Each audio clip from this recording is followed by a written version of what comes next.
Assalamualaikum warahmatullahi wabarakatuh. Innal hamdalillah nahmaduhu wa nasta'inuhu wa nastaghfiruh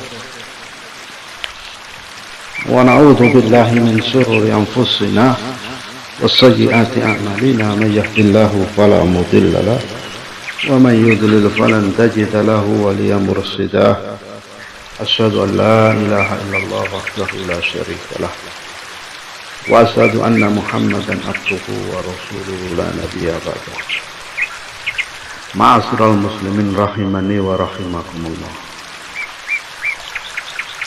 Di dalam kesempatan ini saya akan menjelaskan ciri-ciri daripada seorang kahin, seorang dukun, seorang peramal yang notabene-nya itu sekarang mereka itu sudah berganti nama, karena masyarakat awam ini sudah paham kalimat dukun ini sudah menjadi momok ketakutan, dan sudah sebagian dari masyarakat sudah paham apa itu dukun. Dengan perkembangan dan berjalannya waktu, mereka sekarang sudah mulai mengganti nama mereka dengan kiai, ustadz, pengobatan Al-Quran, ilmu putih, metafisika, hipnotis, atau orang tua, atau seorang syekh, seorang habib. Bagaimana kita bisa membedakan bahwa ini adalah pengobatan betul-betul seorang pengobat syar'iyah yang menjelaskan dan mengobati dengan Al-Quran dan kurangkan kesyirikan, dan ciri-ciri daripada seorang kahin yang membuat kamuflase seakan-akan mereka sekarang ini mengatakan dirinya adalah seorang pengobat ru'yatus syar'iyah. Dalam kesempatan ini insya Allah akan memberikan sedikit penjelasan secara ringkas sebagaimana hadis yang dikatakan oleh Abu Hurairah radhiyallahu anhu, qala Rasulullah sallallahu alaihi wasallam, man ata kahinan aw arafan fasaddaqahu bima yaqul faqad kafara bima unzila ala Muhammad. Barang siapa yang mendatangi kahin, dukun, au arafan, orang-orang peramal yang menyatakan mengetahui hal yang gaib, hal yang akan datang.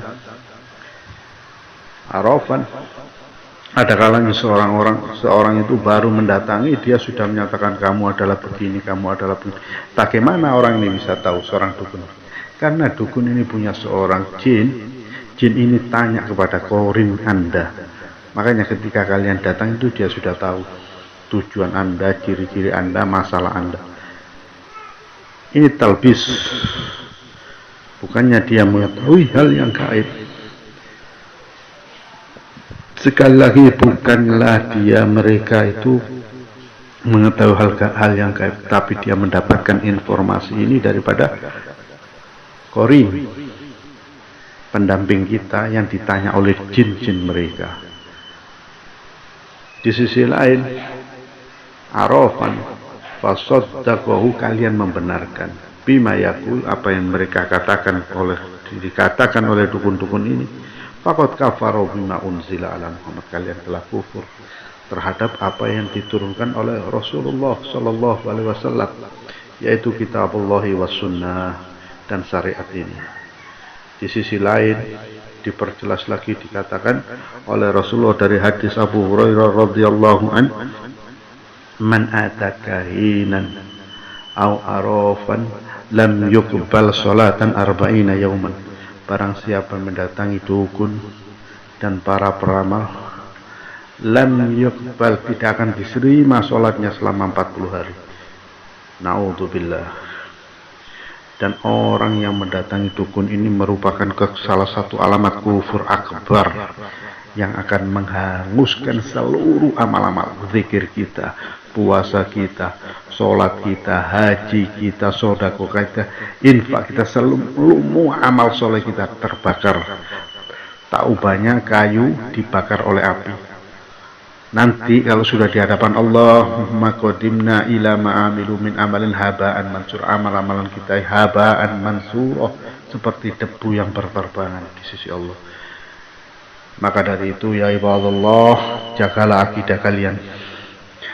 Apapun permasalahan kalian, fa in tanaza'tum fi syai'in faruddu ila Allah wa Rasul, kembalikanlah kepada kitabullah wa Rasul yang tenang. Musibah apapun akan berlalu. Hancurkan kesirikan seandainya kalian diganggu dari bangsa jin, setan yang fasik. Hancurkan dengan Al-Quran. Al-Quran itu amat dahsyat ya Allah. Tentunya dibangun dengan keyakinan yang luar biasa di dalam hati kalian bahwa Al-Quran ada kalam Allah, dan jin, tukang, dukun, kahin, peramal itu kejahatannya itu yang dibaca hanyalah mantra-mantra, kata-kata. Sedangkan kita dalam memiliki kalam Allah, hancurkan dengan kalam Allah. Hancur akan lebur. Kembali kepada ciri-ciri daripada seorang kahin.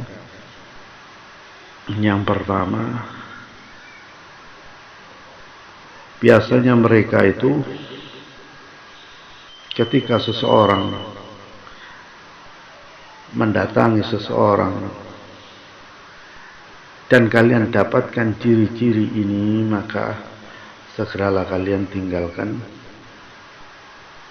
karena mereka adalah seorang dukun yang jahat. Karena seseorang kalau sudah mendatangi dukun, peramal, arafan, ahli nujum, ini kejahatannya, tujuannya, ujung-ujungnya adalah membunuh. Maka berlindunglah kalian kepada Allah. Di antara ciri-ciri daripada seorang dukun, pertama, dukun ini akan bertanya kepada Anda, kepada orang yang sakit, tentang nama, ibu, dan semacamnya. Yang kedua, meminta bekas pakaian si sakit, baik pakaian sorban, sapu tangan, kaos, celana dalam, yang jenisnya, yang biasa dipakai oleh si sakit. Bisa juga meminta foto. Maka dari itu ya ibadallah, jangan sekali-sekali kalian memajang foto di rumah-rumah kalian atau di medsos sosial seperti WA, Facebook. Hindari semaksimal mungkin untuk memajang foto, karena ini untuk biasanya dipakai untuk medianya tukang sihir. Dan yang ketiga ya ibadallah, terkadang meminta hewan dengan sifat tertentu untuk disembelih, dan tidak boleh ketika menyembelih untuk menyebutkan nama Allah.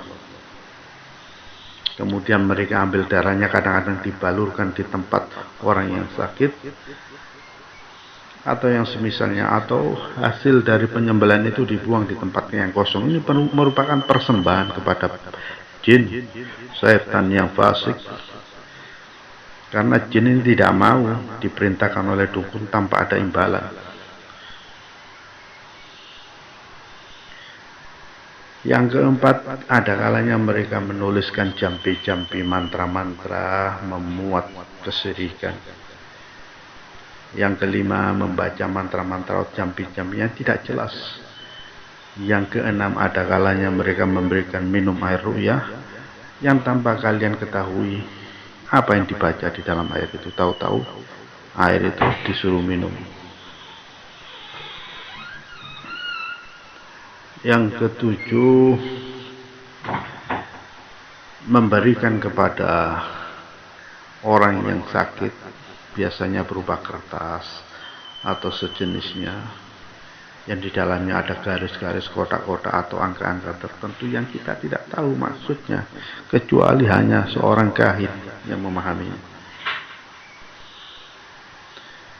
Yang kedelapan, meminta atau memerintahkan si sakit untuk menjauh dari manusia beberapa saat tertentu, atau untuk bersemedi, atau untuk menyendiri di tempat yang gelap yang tidak dimasuki sinar matahari, dan yang semisalnya.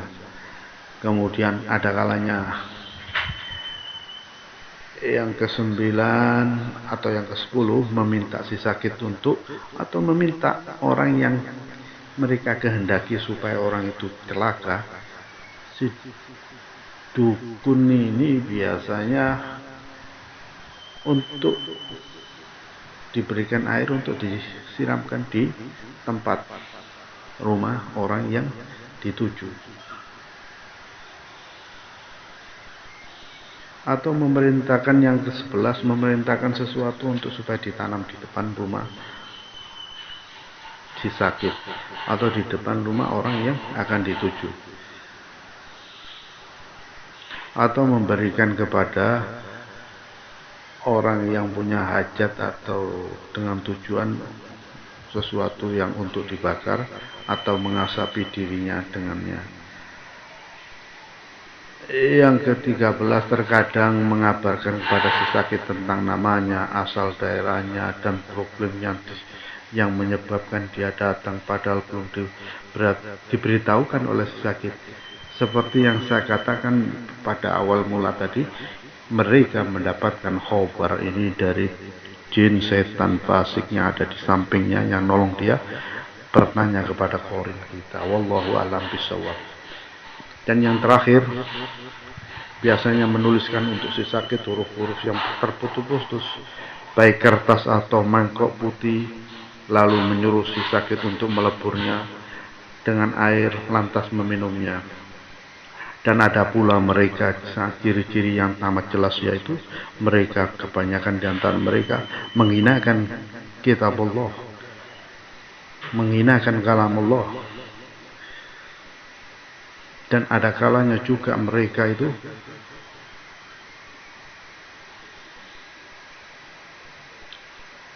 mencampurkan aduk antara kalam Allah dan mantra-mantra kebatilan, supaya seakan-akan ini adalah merupakan pengobatan secara syariah, padahal itu adalah talbis.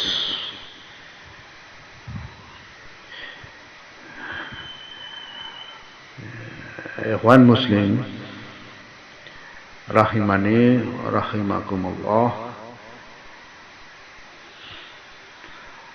terkadang juga menampakkan sesuatu penghinaan kepada agama, menyopek-nyopek Al-Quran atau menulis Al-Quran dengan terbalik, atau mencampurkan menurut kalamullah Al-Quran dengan darahib dan yang semisalnya. Ini adalah beberapa ciri-ciri daripada seorang kahin. Tentunya masih banyak lagi yang tidak terbatas di dalam ciri-ciri ini aja. Jadi ya ibadallah, kalian jangan tertipu dengan cara berpenampilan mereka seperti seorang syekh, seorang ulama, seorang habib. Tapi lihatlah perbuatannya, bagaimana dia menempatkan kalamullah Al-Quran dan hadis, bagaimana ketika dia melakukan ritual-ritual pengobatan. Jika terdapat di antara ciri-ciri yang saya sebutkan ini, insya Allah 99,99% mereka adalah kahin, seorang dukun. Maka berlindunglah kalian kepada Allah dan bukalah pintu taubat. Pengobatan ru'yatus syar'iyah itu, para roki berru'yanya itu tidak bisa melihat jin, tidak bisa meramal. Mereka mengandalkan kebesaran, taufik dan rahmatnya kalamullah, dan dari situ penyakit itu yang datangnya dari kahin, tukang sihir maupun penyakit medis maupun non medis dibenturkan oleh para roki dengan Al-Quran. Di sini akan mendapatkan keajaiban taufik, karena Al-Quran ini adalah wahuda wasyifa wa rahmatan lil mu'minin wa la yazidud dhalimina illa khasara huda. Petunjuk dan obat daripada segala macam penyakit medis maupun non medis. Tentunya semua itu akan terjadi dengan izin Allah. Wallahu a'lam bishawab. Insyaallah apa yang kami sampaikan ini memberikan faedah buat diri kami dan saudara-saudara kami yang beriman supaya tidak terjerumus di dalam perdukunan, mendatangi seorang dukun yang menyebabkan kalian keluar daripada Islam secara tidak sadar. Wallahu a'lam bishawab. Wa akhiru da'wana alhamdulillahi rabbil alamin. Subhanallah wa bihamdih, asyhadu an la ilaha illa anta, astaghfiruka wa atubu ilaik. Wa shalli wa sallim ala nabiyyina Muhammad wa ala alihi wa sahbihi wa sallam. Walhamdulillahi rabbil alamin.